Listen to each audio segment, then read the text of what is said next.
Hello, everyone, and welcome to the With Chinese Characteristics podcast. I'm Natalie. I'm Cherry. Together, we talk about topics with Chinese characteristics. Whatever those may be. And today, Cherry, I have a topic with Chinese characteristics. I have perhaps the reason China even exists to start with. Oh. Okay? It's a grand topic. We are going to talk about the Yellow River. Wow. So, the Mother River. The Mother River, the birthplace of Chinese civilization, the China's sorrow, etc., etc. Yeah. So you might not know this, but on the English internet, the Yellow River is kind of a meme. On the English internet? Yes. Okay. On the English internet. It might be on the Chinese internet as well, I'm sure. What kind of meme is it? So my favorite goes as follows, and I know this is riveting podcasting, describing a meme verbally. Okay. But it has a wimpy-looking blue dog representing the Nile River going, "Please honor me, or I'll flood slightly more or less than usual." Okay. And then next to it, it has a buff-looking dog wearing a hanfu, like a Chinese traditional outfit, Yeah. representing the Yellow River, that just says, "F*** you," and describes it shifting course hundreds of miles, killing millions of people, and toppling your dynasty. Sounds about right. Exactly, right? And that the idea that the rivers that other cultures complain about or give offerings to or worry about are just on such a drastically different scale Yeah.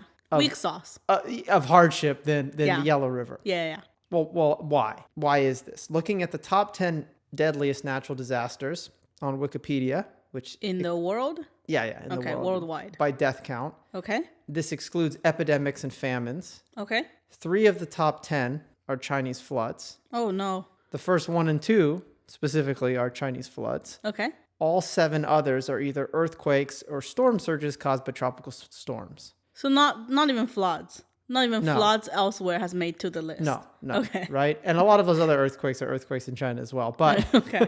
but specifically, I mean, it's not funny. It's the only place, it seems, Yeah. where flooding can kill hundreds of thousands or millions of people Is China. is China. Okay? I wonder why. Well, we're going to talk about this. And this list actually kind of undersells how deadly Chinese flooding actually is, because there's other man-made Chinese floods that have happened that wouldn't be on the list. But by severity, and death count, they would definitely make the top 10. Okay. Because, somebody blows up a dam, or, 2 armies in the 3 kingdoms or something, block a river, or, do whatever. Yeah. This has been a feature of Chinese warfare for millennia. Why is water, and particularly the Yellow River, so dangerous in China? Why does it see flooding deaths, natural or man-made, at seemingly such a uniquely high level? Is it the nature of the river, of the rain patterns, of how it's managed or not managed? Are there just a lot of Chinese people, so the numbers are always high? Well, we're going to talk about it, okay? In this episode, we're going to go into why this seemingly keeps happening. Yeah. Why the Yellow River actually is a very unique thing that the Chinese cultures have had to manage over centuries and thousands of years. Yeah. Its story. This is from The Kingdom of Water by Philip Ball, which is kind of like a sort of an accessible history of China's relation to water, specifically mostly the Yangtze and the Yellow Rivers. Okay. He says, "The story of the river basin has been one of interactions between human civilizations and nature that constantly raise the stakes while at the same time creating an artificial ecosystem of vast scale and perilous fragility. A landscape almost wholly shaped by human agency, yet nonetheless still massively vulnerable to nature's whims." The stuff that happens here in China 2,000 years ago, 3,000 years ago, 1,000 years ago is interesting to look at, because even back then, these areas of China are so artificial. Right? There's like no square foot of dirt that has not been Developed. moved up or down, developed, that the problems that they face are in many ways very similar to problems today, right? It's a manufactured landscape. Even though there's no concrete, it is a manufactured thing. And when that bumps up against nature, the results can be very dramatic. So when we're saying that China has 5,000 years of history, and this podcast will never run out of materials. But seriously, though, when we go, China has all these like ancient civilizations, and we peaked. We have invented all these things very early on, way ahead of schedule compared to quote unquote Western civilizations, we're also saying the problems, the challenges that, for example, around the Yellow River has also at one point peaked and then also just remained this whole time. Yeah, right? I mean, and it's like some of these problems are easier to deal with today. Yeah. Because again, you have things like concrete. I don't know. Yeah, I mean, of course they are. But I mean, I don't know if we obviously haven't solved it because if our listeners recall, just a couple of years ago, during the pandemic, there was massive floods in China. I'm well, sure we can find a few links and put it in our show notes. Well, here's the thing. Yeah. And we'll talk about it. But you can never really truly solve it. And sometimes solving it just makes it worse when it does happen, when it actually does break. Which that's a depressing we'll get into thought. It, right? Yeah, okay. It makes me think of wildfires in California. Right. Which is the more you prevent wildfires, the more stuff is there to burn. Yes. When it actually does go off. And I know you can do controlled burns and things, but Anyway, so what is the Yellow River? Well, first off, it's yellow, right? But was it always yellow is my question. Well, we're going to talk about that. Okay. But it's yellow because it carries a large amount of silt, basically mud, in its flow. Yeah. And if you see a picture of the Yellow River, it looks very muddy. It looks yellow, right? It doesn't look like most rivers. No, it's a very distinctive color. Even Yangtze River, also in China, does not look like the Yellow River. No, different color. Well, why is that, you might ask, compared to other rivers? Well, we're going to talk a little about geology. The Yellow River, like many great rivers, has multiple sources entering it from all over different places. They all come down into one big stream. Okay. But overall, it starts in the mountains of Tibet to the west. Okay. Snakes up through the plateaus of central and north central China, so like Mongolia type areas. Mm-hmm. And then exits on the floodplain that makes up most of northeastern China. Okay. So initially clear, the river picks up sediment as it passes what is called the Loess Plateau, which is a soil type. Loess is a type of soil, uniquely vulnerable to erosion given the right circumstances. Loess is very stable if there's something growing on it. If it has grass, if it has trees, water goes straight through it. And it doesn't really erode. It doesn't, it absorbs water and it's fine. But if there's nothing growing on it, it basically immediately washes away. Okay. It washes away in huge quantities. Or makes the river yellow. Yes, while the river's flowing through it, rain and other things. So where is this plateau in terms of geography? Yeah. So if you look at China, and I encourage you to do this, if you look at like Google Earth or something, and you just look at the terrain, you get rid of all of the provinces and everything. Google Maps. Yeah, Google Maps or Google Earth, right? You'll see that in reality, obviously on a map, China just looks like this big giant thing. But really, there's only kind of a core couple areas where everybody lives. Yes. So I'm sorry. What do you know? I'm saying like China looks like this giant thing, but when we actually talk about this in preparation, and then I was looking at the map and I was like, do you know what China looks like, Natalie? A rooster? A rooster. Okay. Yeah, but so on the rooster, there are two rivers. There's the one like northern one is the Yellow River. It's the Yellow southern River one is the Yangtze River. Yeah. So where's this plateau on Google Earth or on the Chinese map? So it's along like the, it's in like the I guess you'd call it the central north of China today. Okay. But for most of Chinese history, it was on the west of China. It was the west and north of China was bounded by these plateaus. Right. Historically, throughout Chinese history, and we're going to talk about this, you have this big river basin, which is where Chinese civilization has grown, which is flat, which is sort of at the far north of it is places like Beijing. Yeah. And at the far south of it is like the Yangtze River. Yeah. And, there's, it's mostly flat. And that's where the Yellow River drains into. And when you talk about like 2,000 years ago, China was united. You have the three kingdoms fighting over quote unquote China.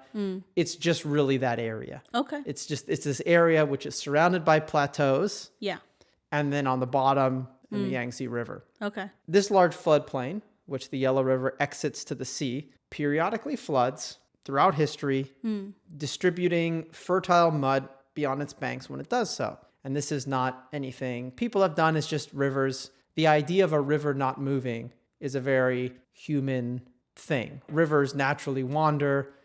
The ground's made of dirt. You mean it's a misconception? It's a misconception, rivers right? Don't move, But it's also a thing that human beings have forced upon rivers. Okay. Because we build stuff around the river, right. and then we don't want it to move. No, we don't want it to move. Yeah. Because now we've got docks and cities and ports and harbors. Yeah. So we decide this is what the river's course is. But this is a very human invention. Yeah. So the Yellow River, since it existed, has wandered around that floodplain. Yeah. Has overflowed. Yes. Distributed mud when it does so. Mm-hmm. You know the saying, you can't build your life on shifting sand? Yeah. More like, can't build your life on a shifting river. On a shifting river. No, exactly. Well, as we'll find out, on a course-changing river. China has done that for thousands of years. And so now we have the problems that we have. Rain in China is very cyclical, with most falling within the summer months, especially in North China. Yeah. Naturally, rivers and lakes tend to overflow their banks from time to time.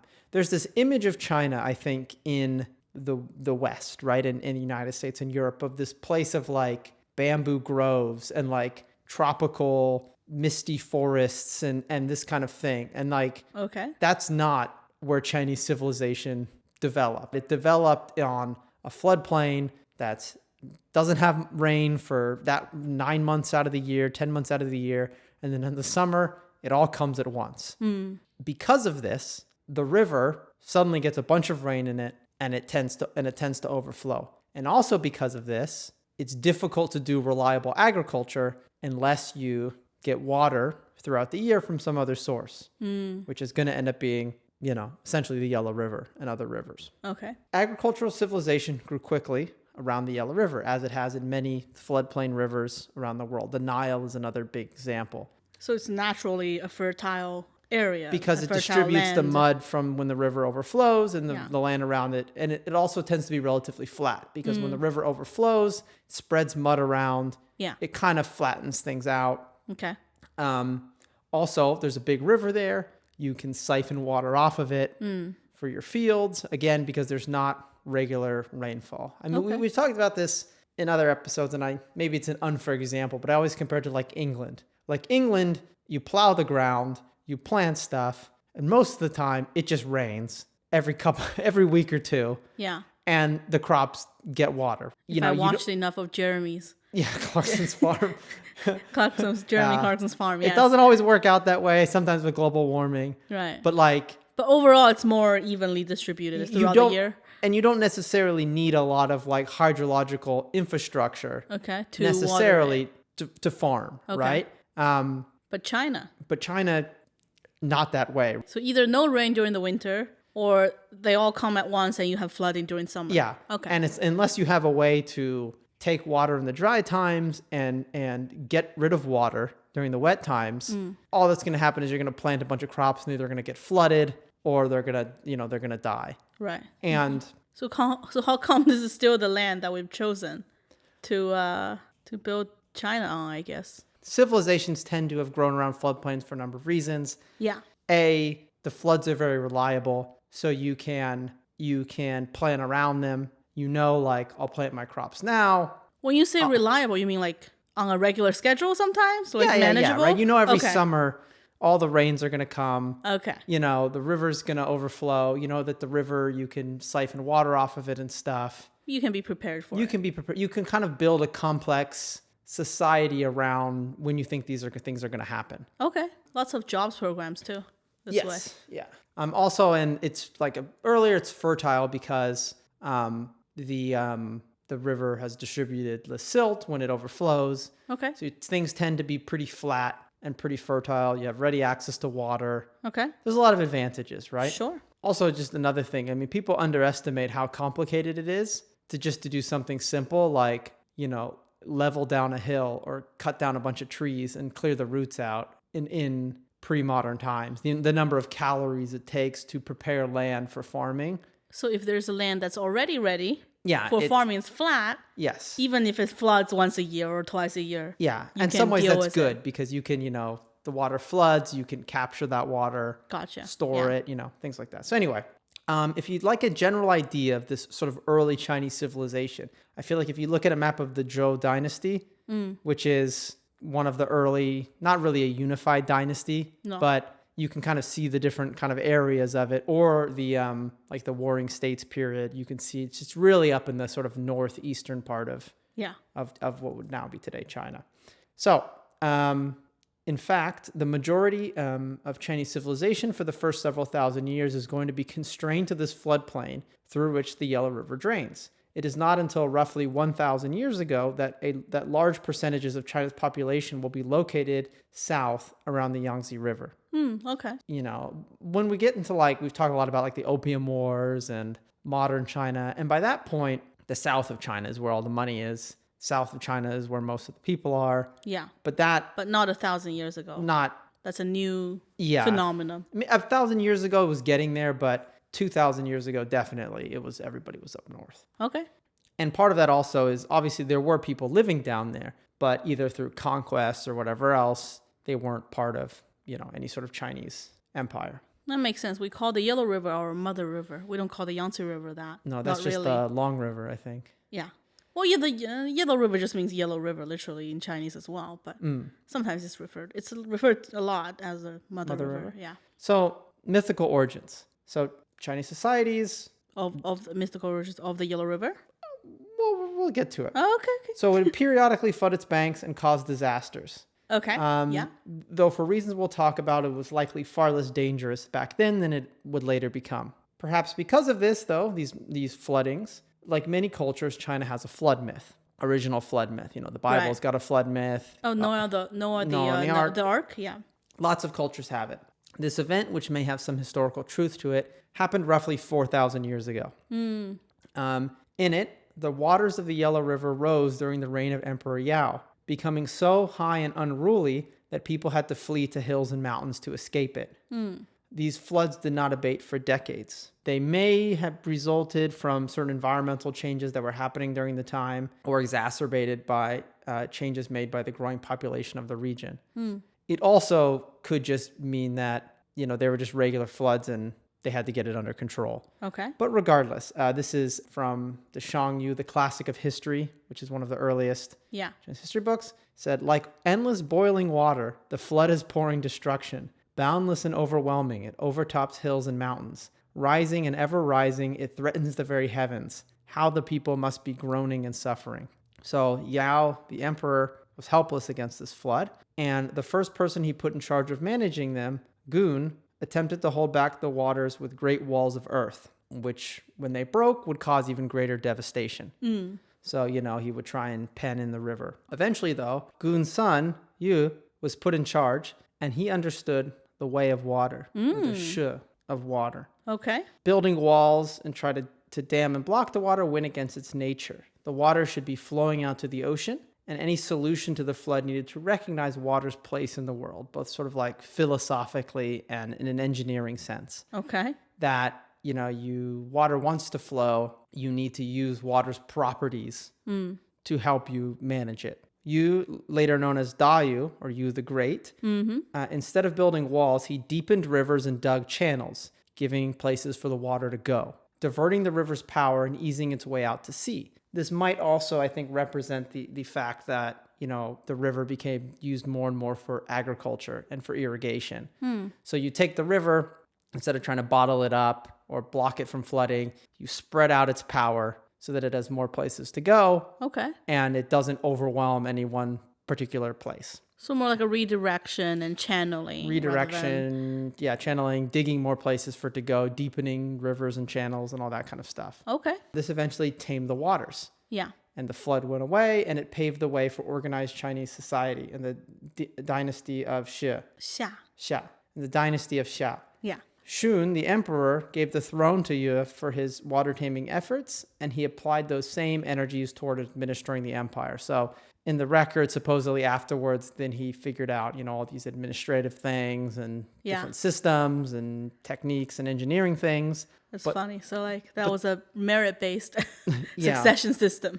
Well, I mean, who knows if it's real, but I know, but at its core, in this story, it is. Yeah. So now this flood myth, true or otherwise, I think has a few interesting takeaways. So one is that the natural world can and should be tamed. The flood was not a punishment from God, although there are some mythical tales of their origin, of these flood waters. but a phenomenon of disorder and disharmony. Yeah.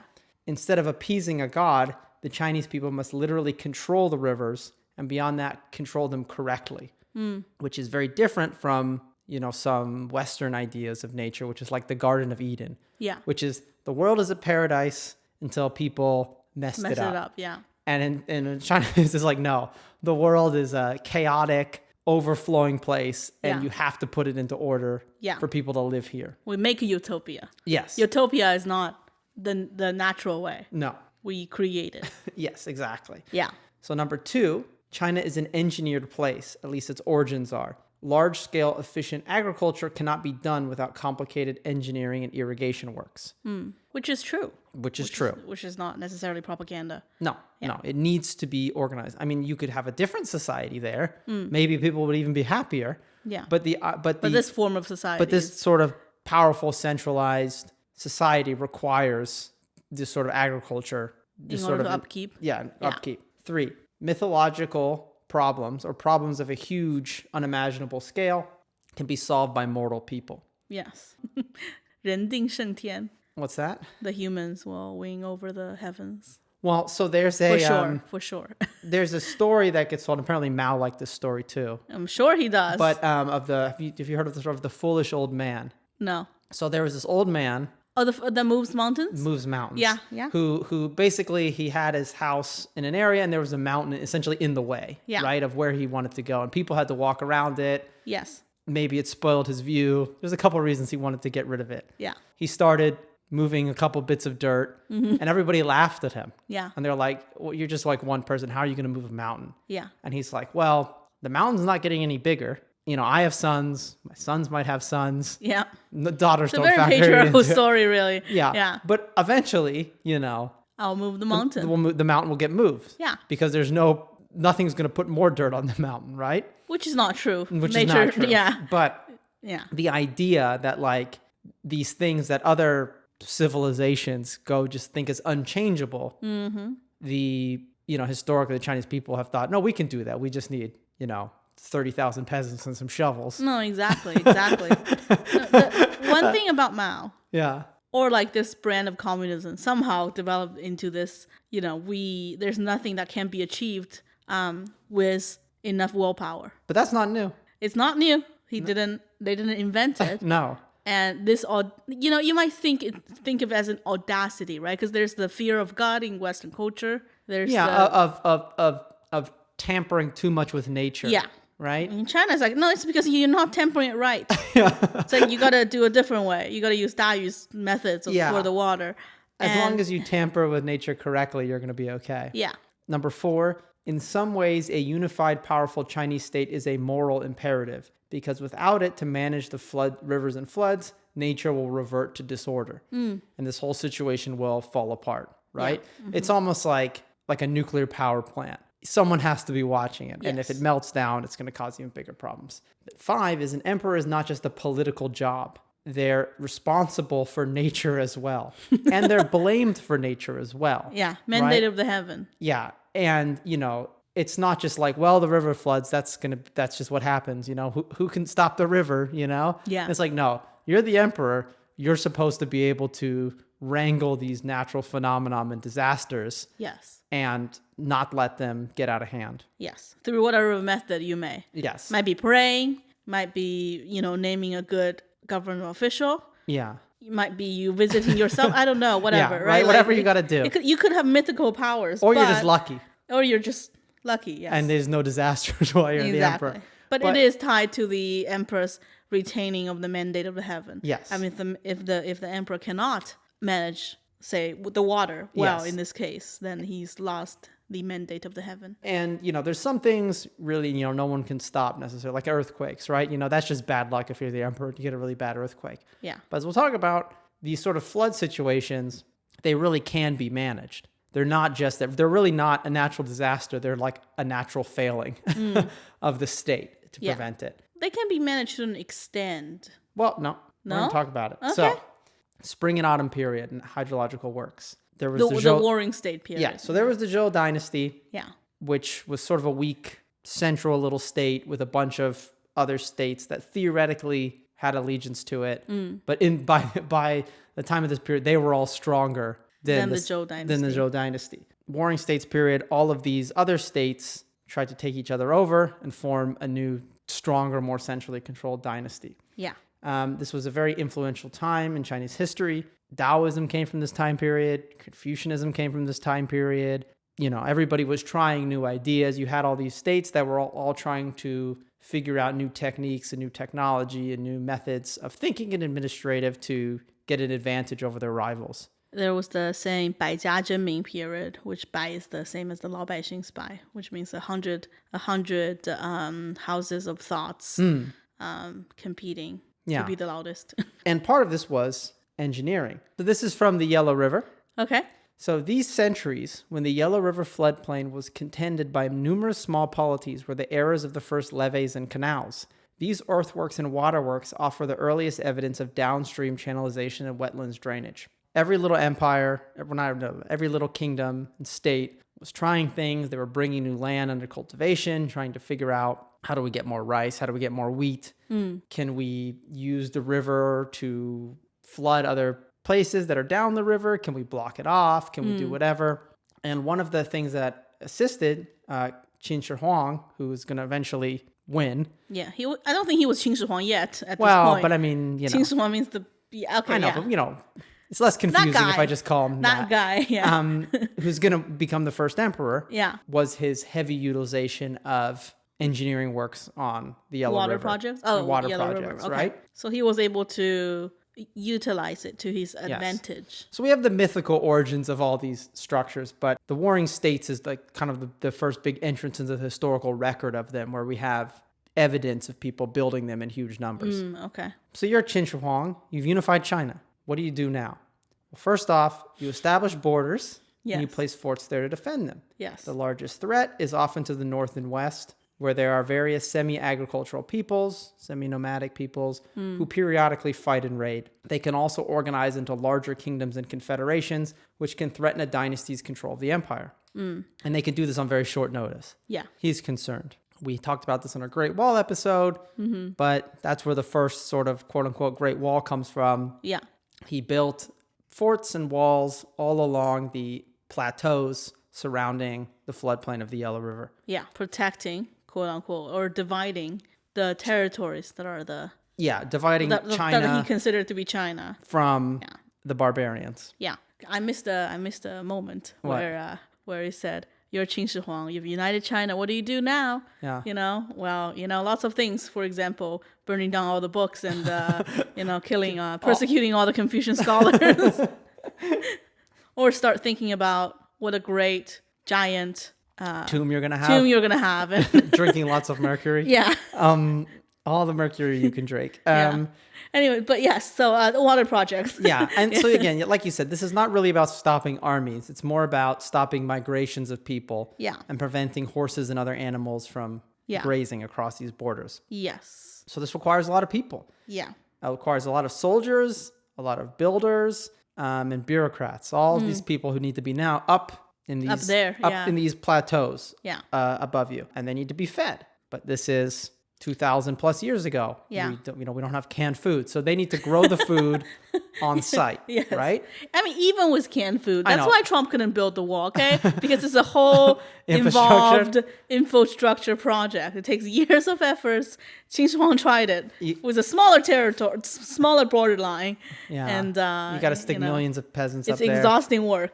Yeah.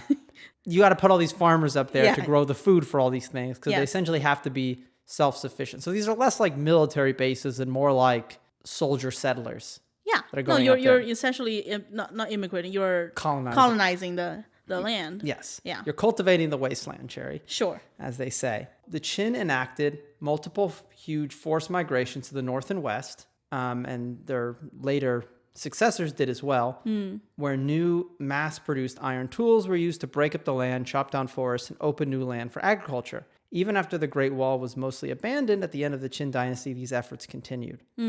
Every area filled with Han Chinese farmers was an area denied to cultures based around herding and livestock. In this era, it was primarily people called the Xiongnu. The what? Xiongnu. Xiongnu? Xiongnu. The people... This is the area? On the edge, the people there. Oh, the people, Shonu. Yeah. Okay, the people there, yes. Yeah. Shonu would also be in Mulan, the movie, That's the enemies. Oh, okay, yeah. Those are the barbarians we're talking about in Mulan. If you want to know who, yeah. Yeah. Which are just a slightly different type of Chinese people. Not type of, like, they're just like Northerners, Northern Chinese people. Really, they're they don't look all that different. No, they're in all the movie they're all like gray and they have got like red eyes and they look like demons. I think they have like magic Not spells. really. Yeah. So I don't think they had magic spells in real life. But anyway, why does all this matter, right? Yeah, what does this have to do with the Yellow River? Yeah. So what does it have to do with Natalie? So let's talk about this plateau they're on. Okay. Which large parts of it are the Loess Plateau, which is made of loess, which erodes very quickly if there's not anything planted on it. Okay. But they're planting things on it. Well, I mean, it's not the same thing, right? I mean, it's not when you say when there are like no grass things, and stuff, yeah, right? you mean like trees, forest, grass, not like rice. What do you call those things? Not like wheat stalks. Okay. But like if you plant a vegetable garden, it's not really gonna graft onto the soil. No, right? I mean, it's mostly dirt, right? Okay. I mean, you clear off weeds and things. Yeah. The wind blows it, the rain pushes it in. The Yellow River is very silty.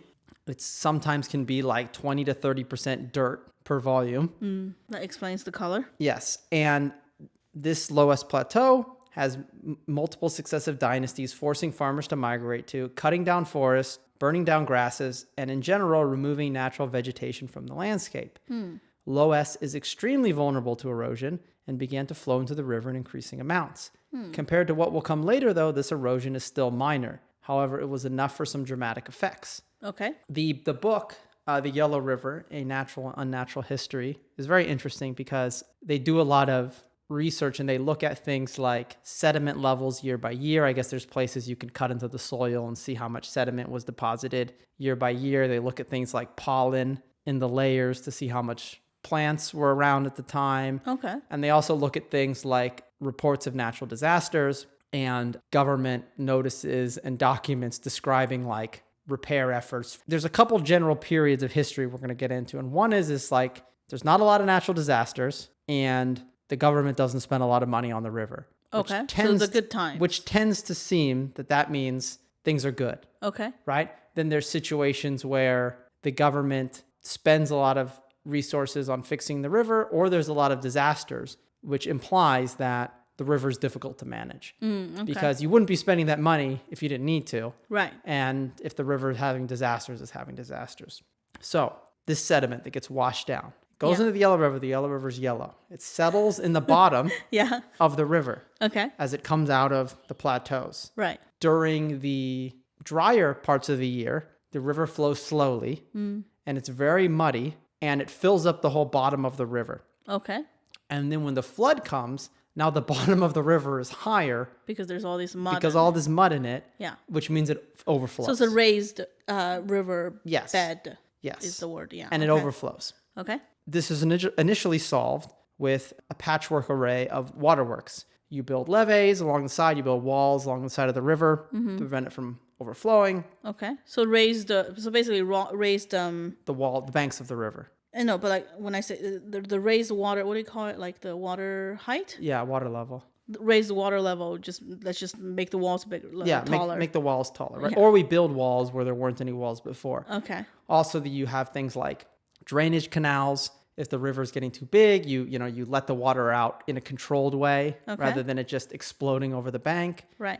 You pull more water off for crops and things. Eventually, the amount of sediment overcomes all these things, right? Everything clogs up with dirt. Right. And then one thing is if you build walls along the side of the river, the water can actually be higher than the rest of the land. Yeah. Because the bank of the river gets higher, you build the walls higher. Yeah. And now the river is like an aqueduct. Yes. Which can be like several feet or even meters tall above the ground. So when it does break, it spills everywhere. Right. And you can't stop it. It'll be worse.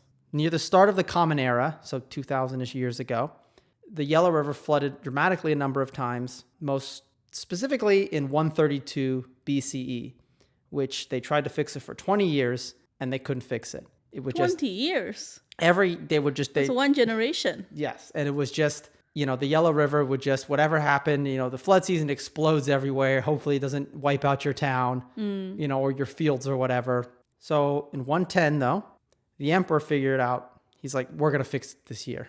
Okay. It's Emperor Wu Di. Okay. Unlike the story of Da Yu, though, this is very much not a mythical event because the famous Chinese historian Sima Qian was supposedly a direct witness to the event and was there when they tried to do it. Okay. So first off, there's some rituals. You cast offerings in the river. You throw some jade in there. You got to do that stuff. Yeah. Which is not that odd. You build a ship today. You break a bottle of champagne on it. So that's for good luck? Yeah, it's for good luck. Oh, I didn't know that. Who came up with that? The champagne producers? Maybe. I never actually. I don't know. I don't know who came up with that. But you've seen them smashing the bottle. I have, yeah. Now I realize that I have, but it doesn't seem like a ancient ritual because champagne hasn't existed. So anyways, okay. So they throw stuff. whatever they do. Yeah. So then, at the time, you use fascines, which are bundles of stalks, like sorghum or wheat stalks that you tie together. Okay. Into a big bundle. Okay. And when they get wet, they slow down the water. And you dump a bunch of them into the breach. Okay. And you secure them, and then you have a little bit of leeway to pound up earth behind it. Okay. But we're really talking about ancient technology here. This is ancient technology. Then you mobilize tens of thousands of peasants to gather earth and rocks and stamp it down to form a new barrier. This is similar to how walls are made in Chinese cities as well at the time. You stamp down earth. So apparently, though, for this famous event, they didn't have any fascines because I guess the farmers burned all their crops already, burned all of the stuff because the extra stuff you have left over that you can't eat, you burn and it fertilizes the fields. Yeah. So they use bamboo instead. This is a poem recorded by Sima Qian from the emperor in his history. Okay. This is it's translated in the book, The Yellow River. And I'm going to abridge it slightly because it's kind of long. Sure. He says, "The Huzi flood, oh, what will we do? The turbulence, oh, the villages have all become rivers. We labor without end. Oh, the mountains have become the plains. The river has abandoned its course. Oh, it has left its constant channel. The charging dragons, oh, loosed to travel afar. The former stream, oh, we beseech the deities for its return. No end to the raging flood. Oh, the worry of my people. Nishang is afloat. Oh, the Hua and Shi rivers are full. The river is in tumult. Oh, its turbulent current. It contaminates the north. Oh, it cannot be dredged. Take up the long poles. Oh, sink the beautiful jade. The brushwood is not enough. Oh, it's very stream of consciousness. Yeah. And they're trying to fix the river. But it's just, this is a disaster. Yeah. What do we do? I don't know. The brushwood is not enough. Oh, the people of Wei are at fault. They have burned every stalk. Oh, how can we resist the waters? Strip the forests of bamboo. Oh, repair the levees with stones. The breach at Zhongfang. Oh, 10,000 blessings will come." This is a poem? Supposedly, he said it at the site. Okay, lots of O's. It's really dramatic. A rather plain type of writing style, but it's been flooding for 20 years. Yeah, it's very dramatic. Okay, so what do we do now? That the jade didn't work, the bamboo. Well, so they fixed it. Okay. They pounded down bamboo. Oh, that did work. They threw rocks in there and dirt, and eventually they cleared. They have threw down enough rocks. Yeah, and they cleared and they dirt and bamboo, and they stopped the breach. Okay. They had tens of thousands of peasants. On a side note, all of these wood and bamboo and rocks and things that you all have to throw into the thing and use it, these end up actually being, after a while, a driver of deforestation, which creates more erosion. And so sometimes these repair efforts just end up making the problem worse on a larger scale, Okay. But anyway, disasters kept happening. They solved this, but people are still up there in the plateaus building new farms. Crap keeps washing down into the river. Right. It keeps overflowing. You can fix a breach, but the problem gets worse and worse every year. Did they realize this was because people up the stream was... So, people at the time were not dumb. They quickly put together... Oh, really? No, they were not dumb. Okay. They quickly put together exactly what was happening. That settlement caused erosion, that erosion entered the Yellow River and settled in the bottom, and when a flood came, all that dirt clogging up the bottom of the river means there was less space for the water. It would flood everywhere. Yeah. So this is what Zhang Rong wrote in 4 CE. So 4 years before the Common Era, or 4 Common Era, written in the book The Yellow River, or translated. He says, "The nature of water," and this was a guy that the court put in charge of figuring out why does the river keep doing this, right? So he wrote a report. Yeah. He says, the nature of water is to flow downward. When it flows swiftly, it scours its own bed and scoops out hollows in rather deep places, aka the dirt doesn't have time to settle down. Yeah. Now the water of the river, they just refer to it as the river. Everybody knows what river they're talking about. Is heavy with sediment. Every shu of water, which is an ancient measurement, which is about 60 pounds, contains as much as 1 do of silt, which is 5.5 liters, which is kind of a confusing, one of these is a weight and one of these is a volume. Yeah, but they did do the measurements of it. They knew how much it was. They let it settle down and they figured how much was dirt. Okay. In every county, both east and west of the capital, the people all direct the water coming from the mountains, which floods into the Yellow River and the Wei River to irrigate their fields. In spring and summer, the streams dry up, and this is a time of little water. Therefore, the water flows slowly and deposits more silt, blocking all openings, and is shallower. But when the rains come, the water rushes violently down, so there are floods and breaks in the dikes. And then the government and the people go on building dikes until the level of the river becomes slightly higher than the surrounding land. It is like building ever higher dams to store up water. It would be better to follow the nature of water and not permit so much irrigation. Then the 100 rivers would flow freely and the waterways would regulate themselves. And there would be much less danger of floods breaking through with all the harm they bring about. Okay. So there was 2 major schools of thought, which is going to be through this, which is one is like Dayu, which is like we have to split up the power of the water. The more people who draw water out of the Yellow River, the less water there is to flood. Right. And the other one's like, no, because the faster it flows, the less dirt goes on the bottom, which means it speeds out to the ocean and it's not our problem. Right. Zhang Rong is like the second one. He thinks that, you need to make the river faster, not pull so much water out so that more of it flows out to the sea. So what do?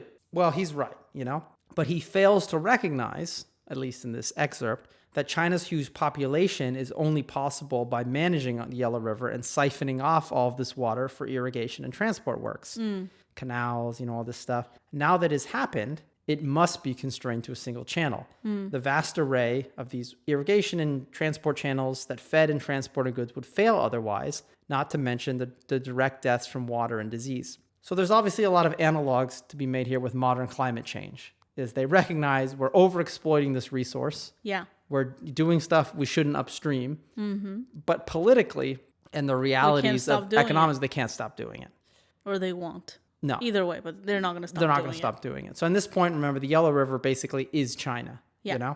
So, or the area around it. Yeah. So great innovation took place in breach management techniques, both organizationally and figuring out how to mobilize people and to do the repairs and have bureaus and reports and things to recognize what was done and what needs to be done. There's inventions like gabions, which I don't know the Chinese word for it. Basically, you make a woven basket. Okay. And you fill it with rocks, like a big woven basket. They use bamboo. Right. And then they're almost like concrete blocks when you fill them with the rock, and you just drop them in the breach. Okay. To try and seal it. So they have figured out all these new techniques and things. However, these techniques, they stop breaches, but they don't solve the underlying issue of sediment filling up the bottom of the river. Right. Disaster would continue almost unabated for several hundred years. Things were so bad that by 140 CE, the population around the Yellow River had fallen by half. Okay. With vast numbers of people migrating elsewhere, such as South China. But also crucially, because of all this chaos, the empire lost the ability to project power onto the lowest plateau. Yeah. This meant settlements there were gradually pushed off, which is a nice way to put it. I mean, it was probably very traumatic for the people involved. Yes. More nomadic, grazing type societies took it back over. Okay. Which meant less silt. Things grew back. Yeah. And you can see this in the silt records and stuff like that, and the pollen records and stuff, that the grasslands seemed to have sort of recovered during this time period. Okay. The population of China fell by millions of people, but the plateau recovered, which means the Yellow River started to behave more, and society could recover around it downstream. Okay.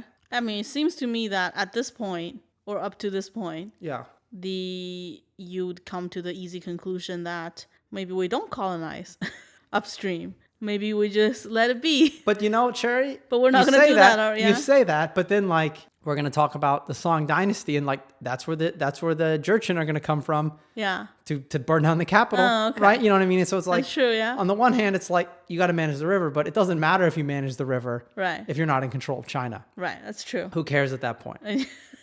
It's better to have a China that has problems than no China. Than no China. Yeah. I mean, not no China, than not your China. yeah, right. Yeah. From the perspective of... Or a slightly smaller China. Yeah. Like you got to go south or something. Yeah. Form a new capital. In the book, The Yellow River, it says, correlation is not causation, and complex hydrosocial systems resist simple and reductive explanation.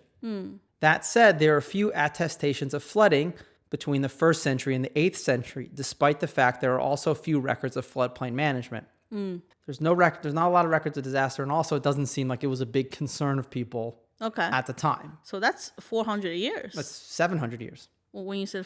one 1st century to 8th century. 8th century, okay.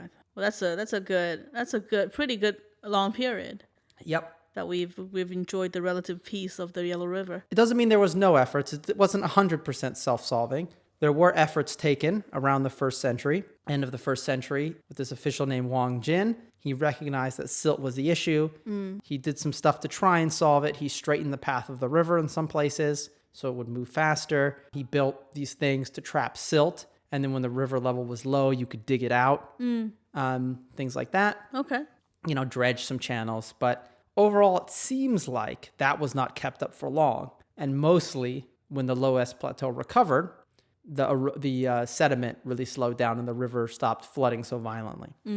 However, what happens in the 8th century, Cherry? What's going to happen in the 8th century? Is it dynasty change? Yeah, what dynasty is going to be coming around in the 8th century? Tang Dynasty? It's the Tang Dynasty. That's right, Cherry. China's back, baby. Yes. Time to go. The Great Tang Dynasty, where when everyone says, make China great again. Yeah. I don't know if they say that, but that they're thinking of the Tang Dynasty. Time to go cultivate the wastelands. And, we're in the Tang Dynasty, Cherry. We're in the Tang Dynasty. Things are going great. Yeah. Everything's coming up China. So from the capital of Chang'an, which is rather far west, if you look at it, compared to some previous capitals, a rapidly growing Chinese Han population began to expand westward and northward once again, pushing back other groups and developing the Loess Plateau. Feeding this vast empire, Chang'an alone was over 1 million people, largest city in the world. Yeah, I'm sure. Required a huge amount of food and fuel, much of which was extracted from forested highlands. Okay. When you say fuel, you mean coal? Yeah, or wood, you just like wood. metaphorically speaking? I mean like wood. Oh, okay, yeah. You need wood and food and all these things, and materials.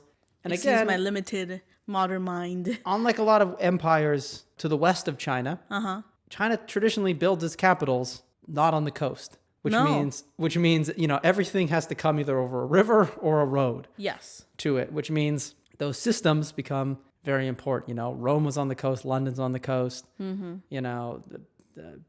Istanbul's on the coast. But China inland. Where do you get all this food and fuel? Well, you develop all these areas around it. You cut down trees, you build farms, all these things. And a lot of those places are elevated. They're hills and stuff that were covered in forests that are now being chopped down. By the early 8th century, the plateau was beginning to be refortified as it has been previously. And by the way, when I keep talking about the plateau, there are other raised areas around that aren't the Loess Plateau, but the Loess Plateau is the part specifically where the Yellow River comes through that's most relevant to this discussion. Yeah. So 755 CE, the Lushan Rebellion occurred when a general, Lushan, rebelled, seizing Chang'an. Okay. The war lasted almost a decade, though the dynasty survived, with much aid coming from the Uyghur Khanate. Oh. The Uyghur Khanate sent cavalry and stuff, and that helped them take back Chang'an. Okay. So even with victory, though, the plateau remained politically fragmented, with several large empires all contesting for it. Okay. For example, the Tibetan Empire briefly even took Chang'an after the rebellion was over. Okay. And then they left. But, everybody's Why fighting. did they leave? They're like... I think they realized this is too big of a city. We can't hold this long term. It's not worth it. It's too far away from Tibet. Okay. Well, but they probably alluded. They didn't want to take over China. Yeah. Yeah, okay. But so everyone's building forts up there. Right. So this is from the Yellow River. The middle and upper courses of the Yellow River became sites of frequent battles, repeated fortification initiates, refugee migrations, and competing waves of military and civilian colonization. Erosion began to rise rapidly. This confluence of events marked the turning point that caused the Yellow River to convert from its low disaster early period of slow environmental transformation to a frequently calamitous final imperial millennium of high velocity ecological change. Okay. Even the name of the river changed. Most commonly known as the Great River, Dahe, until the mid-Tang, the Yellow River, Honghe, moniker came into common usage by the early 9th century in reference to the hue of the lowest settlement that had begun to carry. A 798 map and survey of the upper reaches of the river is the first document to use the term Yellow River in a title. Okay. So at this time, at this point, then, it must be visibly quite yellow. Yes. Enough so that it's a characteristic that is mentioned in the name. Yeah, and the amount of settlement now is just drastically higher than it's ever been, which is probably true, or maybe people just weren't as good as names back then. They didn't think to call it the Yellow River. Okay. And once again, this area, although, things are expanding somewhat, but this area basically is China, this Yellow River plain. Yeah. So, large number of canals had been built that linked China together, allowing grain transport, and the relatively calm Yellow River had made their upkeep relatively easy, allowing the feeding of metropolises like Chang'an. Okay. However, increased sediment and competing warlords damaged the waterworks, and eventually by the beginning of the 800s, this network had largely broken down. Focus instead turned to preventing flooding, which had become rampant once more, but it was largely ineffective as disasters plagued the late Tang Dynasty and the Five Dynasties period, which is between the Tang Dynasty and the Song Dynasty. Yeah. So the river's completely out of control. Yeah. When the Song Dynasty was formed in 960, it chose, where is its capital, Cherry? Luoyang. Oh, Kaifeng. Oh, Kaifeng, yeah. We're in the water margin Yeah, times now, Kaifeng Cherry. Luoyang is this, okay, yeah. We're in the water margin We're time. in the water margin period now. So Northern Song Dynasty chose Kaifeng for its capital, partially because the area around Chang'an was so ecologically devastated from cutting everything down and erosion and all of that. They built new canals, irrigation, and other waterworks to transport goods to their new capital. Okay. They're like, we'll just give up on Chang'an, we got to pick someplace new. Start fresh. Things were relatively calm with the river for a while, but increasing conflict with the Jurchen people to the north once again caused intense fortification of the lowest plateau, among other places, which drastically increased erosion. So this seemingly can change very quickly because remember, on the scale of China, it's not just like you build a castle up there. It's like you send 200,000 peasants up there. Right. And they can, in 10 break years, up, they can break up a lot of dirt, right? Yeah, that'll be, yeah. This fortification and reclaiming of land for agriculture was aided by new steel tools and more efficient crop varieties, which allowed exploitation of previously marginal land. So previously, there might be places where you think, well, we're not going to, dig there or clear those trees or plant. It's too much work. But you have different kinds of wheat and rice and stuff, and now it's worth it. So now there's new areas which you open up for farming, which causes more erosion. Commentators at the time realized the effect this was having on the area, with the highlands becoming disfigured with giant scars of water runoff. But politically, the demand to fortify the area was too great. That's not to say the Song Dynasty was unconcerned. Okay. Emperors began to take a more active role in waterworks, performing rituals, finding advisors, and spending vast amounts of money in an attempt to fix this. Efforts were taken to scour historical records on the best techniques, but the silt level was unprecedented, and many of the old instructions no longer seemed to work. I do like how they're like, let's go back in time and see what, like in less advanced technological times. Well, but they must know what to do. But you have the legend of like Da Yu, so clearly at some point you realize, well, this used to be a problem and they solved it somehow. Yeah. So what did they do? So this is the Taizu Emperor, the second Song Dynasty Emperor, Northern Song, put out a proclamation of the following. He said, all court and government officials, scholars, recluses, and commoners who have knowledge of historical texts on the Yellow River and its canals, and who have ideas and strategies of water conservancy, especially long-term strategies that will put an end to the recurrent floods, you are permitted to come up to court to submit your proposals, or to let the postal messenger bring your detailed suggestions to court. I will read them all personally, adopt those innovative and useful, encourage all the others, and publicize and reward those selected. It's open call for talent. So really, it's like, email me your ideas, right? Yeah. Somebody's got to know what to do here. Yeah. And Did again, someone know what to do then? well, people had ideas. Yeah. And a lot of it goes down to those two schools I mentioned earlier, which is A, you draw off all of the water you can, so the river's less powerful. Or 2, you try and make the river deeper. Essentially, you make it flow faster, you make it deeper, and you try and make it so, it flows out. But you would think there would be a zone where around where the water came from, they can they can cultivate the land further away from the water streams, and they just keep a buffer zone.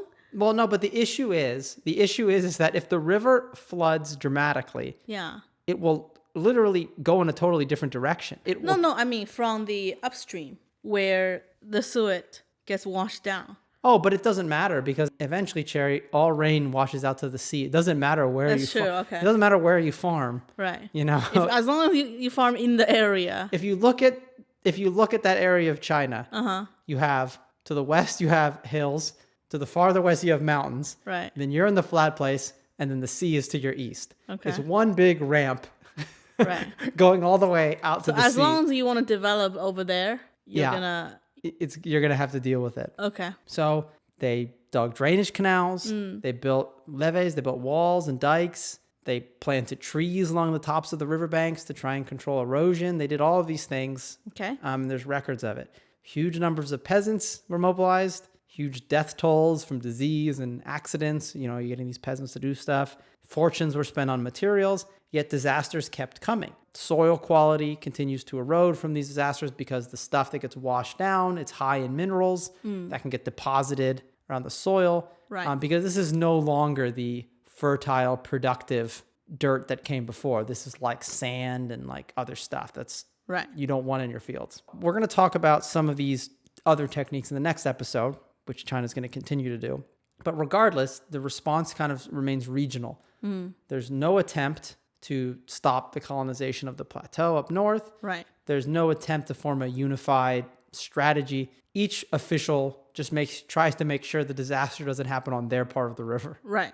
So it's like one county. At best, one province. Yeah. So as long as it floods downriver, upriver, right. You're like, not my problem. Not my problem, right? Yeah. And sometimes people would do things that would make it worse for the people for their downriver. neighbors. Yeah. Eventually, the river overwhelmed them. Huge flooding and equally huge amounts of silt overwhelmed defenses, clogged up canals, and paralyzed transportation. In 1048, the river shifted completely, hundreds of miles, a new path out to sea. Okay. And when you say like shifted, it's not like it moves a mile over. It's like if the Mississippi River in the U.S., instead of coming out where it comes out, it decided to come out in like Georgia, or like in California or something. So it travels huge amounts of distance. Huge distances. Right? Okay. And to get out to sea. Right. And they tried to solve it, but they couldn't. This is from the Yellow River. From 1059 onward, the Yellow River could no longer be used for grain transport because it was too prone to flooding and too clogged with sediment. The same was true of the canal network that linked the northern Song capital at Kaifeng to the fertile rice farms of the south. Yeah. At this moment, the dominant elite discourse about the Yellow River shifted towards the late imperial doctrine that the river was a scourge, unpredictable, and hard to domesticate. It's no longer the mother river. No. It's no longer the caring nurturer of China. Yeah, not a scourge. It's like this demon. Yeah. It's useless for transportation, a massive sponge of labor and goods, and a carrier of sediment, always at risk of clogging more useful waterways, natural stream beds, and engineered canals alike. Because again, all of China is interconnected now with all of these vast array of canals and irrigation works. You might go like, forget the Yellow River. We'll dig other channels around it. Maybe we'll get water from the Yangtze or smaller rivers. But then, oops, the Yellow River floods so badly that it just spills through all of these connecting things and ruins everything you've built. Right. After a 1056 levee building debacle that resulted in an earthwork that held only for one day. So, like it's breached and they're like, okay, that's got to be very embarrassing. They did the big ceremony of the tens of thousands of peasants and then immediately broke again. Yeah. The Emperor Shenzong demanded that river improvers, quote unquote, go with the flow. Shun Shui. Okay. When it came to river management. The population around the river declined by as much as 90%, and it essentially became a giant marshland. because it would overflow, you know, it was big and flat. It would just kind of like, you know, and agriculture around it basically stopped. Instead, people did like fishing and hunting and birding and stuff. But really, in terms of economic output, it was a huge disaster. Any efforts to manage the river were hampered by the fall of the Northern Song, which then the Jin people came on. They tried to sort of fix the river, but then the Yuan dynasty came, the Mongols came. They sort of tried to fix it. But also didn't work. Didn't work. Okay. And then eventually, though, next episode, we're going to talk about the Ming dynasty who decided we're gonna fix the river. Okay. So when we end, though, from basically about 1,000 years ago to about 1300, 1350, the river was basically completely unmanaged. And this is also the period or just by failed which attempts after failed attempts. Yes, and this is also the period in which, and in our other episodes, the water margin is set in. So that demons are coming out, losing of the mandate of heaven approaching. Yeah, and also that's the reason partially why. I mean, obviously they're writing backwards in history, but that's why there will be giant marshes and things throughout the center of China that aren't controlled because they've sort of just given up on the river and they're just sort of working around it now. I mean, the Northern Song dynasty has literally given up because they're no longer up there. They're back down. Right. Below the Yangtze River now. So anyway. I don't know if that's called being given up or called being chased out. And so it's no longer their problem anyways. I know, but they'd get sort of given up before that. Yeah. Yeah, I mean, and Kaifeng was increasingly difficult to supply and things like that with all of this disruption. Anyway, so next episode we're going to talk about the last 1,000 years. To today. Of river management of the Yellow River in China. And I think a lot of histories, they focus on General so-and-so, Emperor so-and-so, you know, these people invade, that people invade. Yeah. But this is sort of a thing that's happening, you know, it's not directly necessarily causing dynasties to rise or fall, but it's something that's going on underlying, and it'll give you some context the next time you read about like some massive flooding of like what that was like, why it was happening, you know, how did they try and fix it. And what does it mean to the fate of the dynasty? Yes. Yeah. But yeah, at this point in China, Cherry, Chinese people giving up. On the Yellow River, at least. Yeah. They're like, you know what? Screw it. Like, yeah. What you gonna do? What you gonna do? We spend all this time and money, it just breaks after like a day. It's just not worth it. We'll just grow rice other places. Which might not be a bad plan. No, right? Honestly, yeah. So. But no, Natalie, I have a feeling. I don't know what's gonna happen next episode, but I have a feeling that we're gonna try to wrestle with fate again. Mm-hmm. Are we? You don't have to give it away. Oh, yeah. Yeah, okay. Ming Dynasty is not going to mess around. So, do you have something you want to talk about or no? Well, no, we can wait. Oh, okay. Hopefully people enjoyed that. And thank you for the people who rate our podcast or recommend it to others. We really appreciate it. Yeah. And thank you for spending 2022 with us. This is our first episode in 2023. Wow. And we intend on obviously continuing to produce more episodes. Yeah. So thank you for listening. See you next time. Have a nice day.